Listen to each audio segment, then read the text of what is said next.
Hello दोस्तों, स्वागत है आपका हमारे YouTube चैनल में। दोस्तों, आज की कहानी रहने वाली है एक माता पिता और उनकी प्यारी सी बच्ची अंशिका तथा पड़ोसी रावत जी और उनके बेटे सोनू की।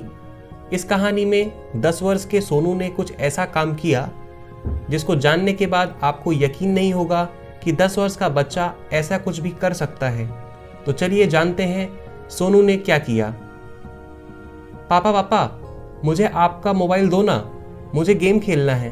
8 साल की छोटी सी बच्ची अंशिका ने अपने पापा रोहन से गेम खेलने के लिए मोबाइल की मांग की। रोहन ने कहा, नहीं बेटा, अभी काम है मुझे, बाद में दूंगा। अंशिका ने जिद करते हुए कहा, नहीं पापा, दो ना, मैं तुरंत गेम खेलकर दे दूंगी। रोहन ने फिर से कहा, नहीं बेटा, मैंने कहा ना, मुझे अभी काम है, मैं बाद में दूंगा। रोती हुई अंशिका अपने माँ के पास गई और कहा, देखो ना माँ, पापा मुझे मोबाइल नहीं दे रहे हैं, वो कुछ काम भी नहीं कर रहे हैं और मुझे मोबाइल भी नहीं दे रहे हैं। अंशिका की माँ मीता चिल्लाते हुए बोली, अरे थोड़ी देर के लिए इसे मोबाइल क्यों नहीं दे देते? तब से सिर खा रही है। ये आजकल के बच्चे मोबाइल के कीड़े बनकर रह गए हैं। मोबाइल और कंप्यूटर के बारे में जितना हम माँ बाप को पता नहीं होता, उससे ज़्यादा तो इन बच्चों को पता रहता है। वो हमारे पड़ोसी रावत जी हैं ना, उनका बेटा सोनू की उम्र हमारी बेटी से 1 या 2 साल ही ज़्यादा होगी। उसे जब देखो मोबाइल में ही घुसा रहता है। कितना एडवांस हो गया है उनका बच्चा। मोबाइल तो अलग बात है, वो लैपटॉप भी चला लेता है। उसकी बातों से ऐसा लगता है कि वह कितना बड़ा और मैच्योर हो गया है। उसके माँ बाप भी तो कितने फ्रैंक रहते हैं, सबके साथ बैठकर टीवी देखना, मूवी देखना सब करते हैं। कितने सारे गेम लाकर रख दिया है उसके पिता ने उसके लिए। पूरे घर में गेम की सीडी बिखरी पड़ी रहती है। ऊपर से सोनू इतना स्मार्ट है कि वह खुद से ही इंटरनेट से गेम डाउनलोड कर लेता है। उनके बेटे को कभी रोते नहीं देखा। दूसरी तरफ हमारी बेटी को देखो, बात बात पर रोती रहती है, हर समय मोबाइल की रट लगाए रहती है। एक आप हो कि उसे तो मोबाइल देते ही नहीं। रोहन ने कुछ सोचते हुए कहा, वो सब तो ठीक है, उसके गेम खेलने के लिए एक अलग से मोबाइल दे दूंगा, लेकिन इस तरह वो ज़्यादा मोबाइल यूज करेगी तो उसके आंखों पर बुरा असर हो सकता है। मीता कुछ नहीं बोली तो रोहन ने कहा, मैं अभी किसी काम से बाहर जा रहा हूँ, लगभग 20 मिनट में आ जाऊँगा, फिर हम लोग सब मिलकर कहीं घूमने चलते हैं। मीता ने कहा, ठीक है, तब तक मैं उसे तैयार भी कर दूंगी।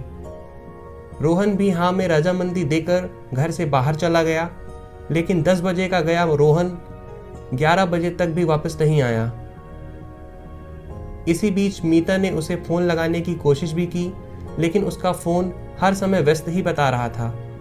मीता को रोहन की चिंता होने लगी कि आखिर क्या बात है जो अभी तक रोहन नहीं आया। लगातार कोशिश के बाद आखिरकार एक बार रोहन का फ़ोन लग ही गया।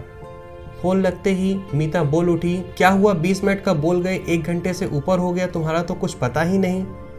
रोहन ने बताया, आज के घूमने का प्रोग्राम कैंसिल कर दो, आज हम घूमने नहीं जाएंगे और अगर जाएंगे भी तो शाम को।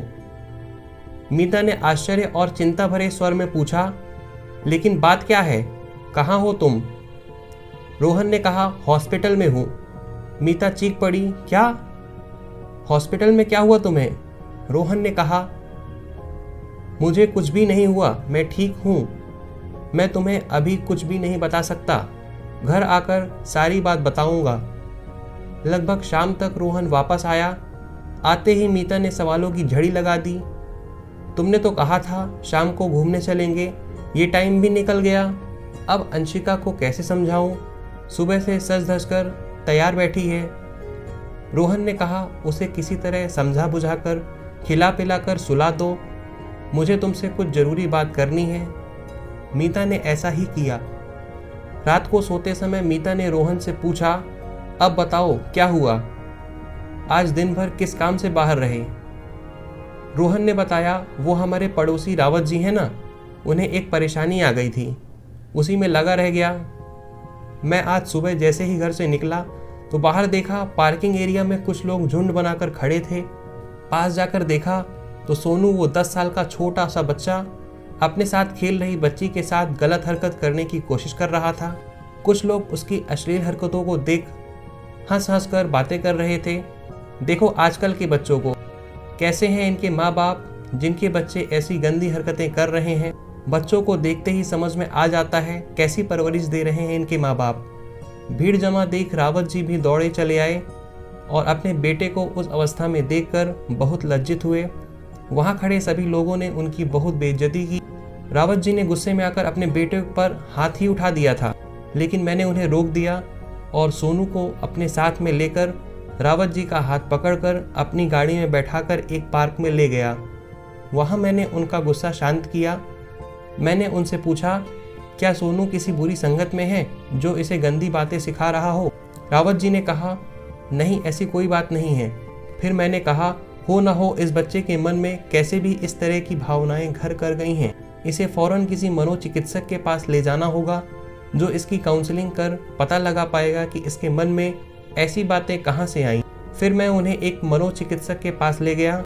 काफ़ी देर की काउंसलिंग के बाद उसने बताया, हम सभी बच्चे बिल्डिंग के नीचे पति पत्नी का खेल खेल रहे थे, जैसे मेरे मम्मी पापा खेलते हैं। मेरे पापा दूसरे शहर में काम करते हैं और हर शनिवार को आते हैं और रविवार की शाम को चले जाते हैं। जब तक पापा बाहर रहते हैं माँ बहुत ही प्यार से उनसे बातें करती है और जब भी पापा आने वाले रहते हैं मेरी माँ मुझे जल्दी सुला देती है। मैं भी उनसे बहुत सारी बातें करना चाहता हूँ। सुबह पापा देर से जगते हैं और मेरे लिए उनके पास समय नहीं रहता। पापा के आने के पहले माँ के कमरे में एक सीडी रखी थी, जिसे देख मैंने सोचा कि ये मेरे गेम की सीडी है और उसे लैपटॉप में डालकर चेक किया। तभी माँ अचानक मुझे सुलाने आ गई। मैं भी सोचता था कि पापा के आने के पहले माँ मुझे जल्दी क्यों सुला देती है। फिर मैंने रात को सिर्फ सोने का बहाना किया और पापा के आते ही सब कुछ छुप कर देखा कि माँ उन्हें प्यार से गले लगाती है और उसके बाद वो कैसे खेलते हैं। सोनू की यह सब सुनकर मेरे और रावत जी के पसीने छूट गए। डॉक्टरों ने उसे कुछ दवाइयाँ दी हैं और साथ ही सलाह भी दिया है कि तुरंत ही उसका माहौल बदल दें। उसे माँ बाप का भरपूर समय मिलना चाहिए। डॉक्टर ने बताया, हम लोग बच्चों को अपने बीच की बाधा समझते हैं और किसी न किसी तरह उसे मोबाइल, लैपटॉप और इंटरनेट मुहैया कराकर उसे व्यस्त कर देते हैं ताकि हम अपना काम बिना किसी बाधा के कर सकें। आजकल इंटरनेट पर बिना सर्च किए भी कुछ अश्लील तस्वीरें और बातें दिख जाते हैं जो बच्चों के कोमल मन पर बहुत बुरा असर छोड़ते हैं और आगे चलकर वो हमारे हाथ से बाहर हो जाते हैं। मीता ये सब सुनकर स्तब्ध रह गई थी। रोहन ने आगे कहा, जब रावत जी ने घर आकर सोनू के गेम की सीडी चेक की तो उसमें भद्दी वीडियो वाली सीडी भी थी। इसके साथ ही उसके मोबाइल में भी कई गलत साइट्स की हिस्ट्री थी। ये सब सुनकर मीता कांप उठी। उसने झट से कहा, सुनो जी, हम अपनी बेटी को अलग से मोबाइल नहीं देंगे और कभी देंगे भी तो अपनी निगरानी में प्रयोग करने को कहेंगे। हम अपनी बेटी के साथ ढेर सारा समय बिताएंगे और हर सही गलत बात के लिए उसका उचित मार्गदर्शन भी करेंगे।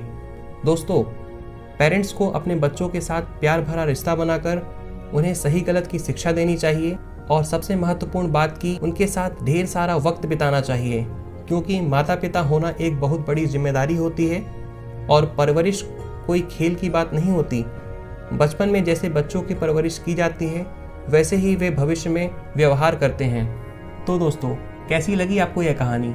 कमेंट बॉक्स में ज़रूर बताइएगा और यदि आप चैनल पर नए हो तो चैनल को सब्सक्राइब करके बेल आइकन को प्रेस कर लीजिएगा ऐसी ही कहानी वीडियोस के लिए। चलिए मिलते हैं अगली कहानी में, तब तक के लिए बाय बाय।